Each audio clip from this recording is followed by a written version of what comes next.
ناحیەی باسترمەی سنووری قەزای شەقڵاوەی پارێزگای هەولێرە. باسترمە لە سەرەتادا ئۆردوگای زۆرم لێبووە و لە ساڵی 2007 بووە بە ناحیە، بەڵام ئاستی خزمەتگوزاریەکانی لە سەنتەری ئەو ناحیە وەک پێویست نییە. نەخۆشخانەکمان هەیە، تاکو ئێستا دکتۆری پسپۆرمان بە پێی پێویست نیە لە نەخۆشخانەکەمان تاکو بەیانیان تاکو سەعات 12 با پاشی ئەوەی قەپات دەکرێت. تاکو ئێستا نەخۆشخانەی باسرمە ئەمبولانسێکی نییە بۆ گواستنەوەی نەخۆشەکانمان.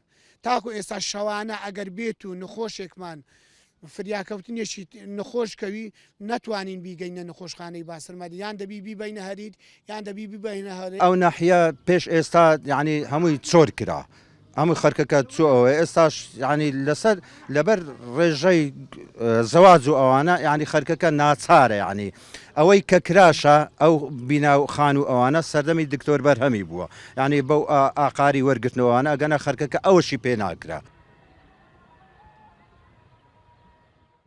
زۆرترین گرفتی دانیشتوانی ناحیەی باسترمە خراپی ڕێگاوبان و شەقامەکانی سەنتەری ناحیەکەیە و زۆرترین کەم و کوڕیش لە بواری تەندروستی هەیە. نەبوونی ئاوەڕۆ و نەبوونی تاپۆ لە سەروی هەمووشیان گرنگی نەدانە بە چین و توێژی گەنجان. ئەو کەم و کوڕانێکی ئێستا مامۆستا لە ناحیەی باسترمە وەکو پێویستانی ئەو زێرابانێ ئەو زاتدانێک کە ناو کۆڵانەکان هێشتا نەکرایە، هەندێک زادە هەیە ڕێسی هێشتا نەکراوە، پێویستەوانە بکەن کە لە دووەرزی هاوی نووزستان کێشە دروست دەکەن.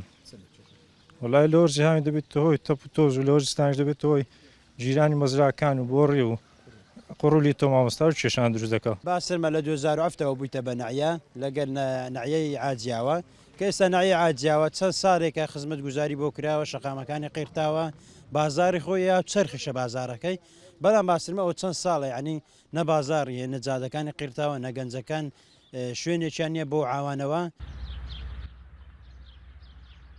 ناحیەی باسترمە بە دووری 55 کیلۆمەتر لە سەنتەری پارێزگای هەولێرەوە دەکەوێتە سنووری قەزای شەقڵاوە.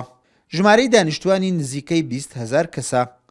گرنگی پێنەدانی حکوومەتی هەرێم لە ڕووی ئەنجام نەدانی پرۆژە خزمەتگوزاریەکان وای کردووە ژمارەی دانیشتوانی ڕوو لە کەمبوونەوە بکات، نەک فراوان بوون بەخۆیەوە ببینێت.